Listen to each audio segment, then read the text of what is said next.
السلام عليكم ورحمة الله وبركاته. أهلا وسهلا بكم في فيديو جديد. النهاردة أول حلقة لينا في سلسلة إن شاء الله حلقات هنقدمها عن ممثلين زمن الفن الجميل.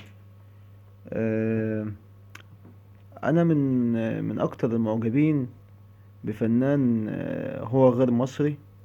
الفنان ده كان بيشتهر بأدوار الشر، كان بيقدم أدوار شر، وكان يعني جامد فيها جدا. يمكن من اكتر الممثلين اللي شاركوا في عدد افلام لا حصر ليها كبيرة جدا آه، في في زمن الفن الجميل. الفنان ده هو الراحل الفنان ستيفان روستي. الفنان ستيفان روستي اولا هو مش مصري، جنسيته مش مصري. اتولد سنة 1891، 12 مايو 1891. هو ممثل آه، مش مصري، من أشهر نجوم السينما المصرية. هو من أصول أوروبية، الأم إيطالية وأب نمساوي. عاش ستيفانو روستي في حتة في منطقة في مصر اسمها راس التين في اسكندرية. وتخرج من مدرسة راس التين الثانوية. كان ستيفان متعدد المواهب. الفنان ستيفان روستي كان من أول الممثلين في التمثيل، وكان بيألف وبيخرج، ولحد كمان ان هو وصل ان هو بينتج افلام. من اهم مسرحياته حبيبي كوكو، وصاحب الجلالة، وكل الرجالة كده. في سنة 1936 اتجوز سيدة إيطالية اسمها ماري، عاش معاها لغاية وفاته. كان ستيفانو روستي من أكتر الممثلين اللي هم ليهم أدوار شر يعني. ولكن هو في حقيقته كان إنسان طيب جدا، خلوق جدا. كان ليه موقف أيام ما رحلت ما تحولت مصر من مملكة إلى جمهورية، أيام الثورة يعني. رئيس عبد الناصر وقتها قام بترحيل جميع الممثلين اللي هم مش من أصول مصرية. كان من ضمنهم ستيفان روستي. فرحل رجع على إيطاليا.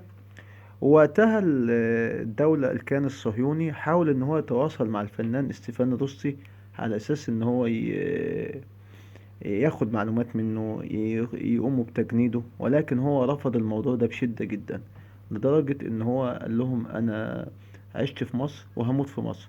وبناء على هذا التصريح آه، ال- ال- الدولة وقتها أو الرئيس عبد الناصر تحديدا قال يعني طلب منه إنه يرجع تاني. وبالفعل آه، رجع مصر وكمل مسيرته الفنية. وكان يعني فعلا من أشد الناس اللي هي ولاء لمصر وحبا في مصر وتوفى سنة في 12 مايو 1964. الفنان ستيفان روستي كان يعني أنا معجب جدا بطريقته في التمثيل. يعني اللي هو يعني تحس كده ان هو فعلا فنان بيعرف ازاي يتحكم في ادواته، موهوب جدا. من اكتر الفنانين اللي هم يعني لو ركزتوا معاه في الافلام القديمة هتحس كده ان هو الموهبة بتاعته فرض حضورها و...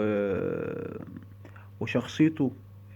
مش شخصيته يعني، هو مش كده اصلا يعني في الحقيقة. قصدي يعني في تركيبة الدور اللي هو بيقدمها تحس ان هو فعلا متمكن من ادواته وبارع يعني.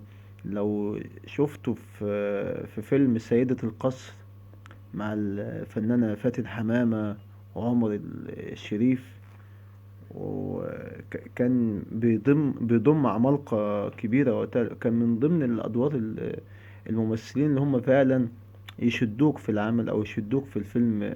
جميع افلامه بصراحة. فرحمة الله على الفنان الجميل ستيفان روستي. وان شاء الله يعني باذن الله كل يعني تابعوا معانا حلقات كل يوم باذن الله. هنتكلم عن فنان او فنانين زمن الفن الجميل، لان الناس دي فعلا تستحق ان احنا نسلط الضوء عليها ونتكلم عليها بشكل مبسط. و... واحنا يعني للأسف يعني الناس دي كان زمانهم فعلا زمن فن جميل، وكانوا بيقدموا أفلام السهلة الممتنعة.